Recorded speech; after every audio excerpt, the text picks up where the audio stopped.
alarm device. During potentially dangerous weather situations, specially built receivers can be automatically activated by the signal to warn of the impending hazard.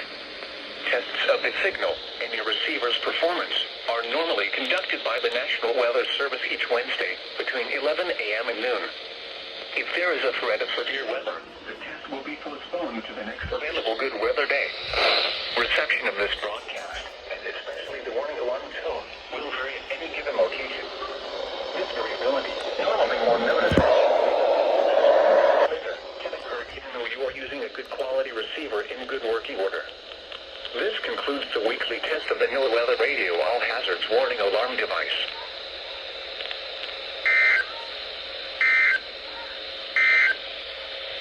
Here's the tropical weather outlook.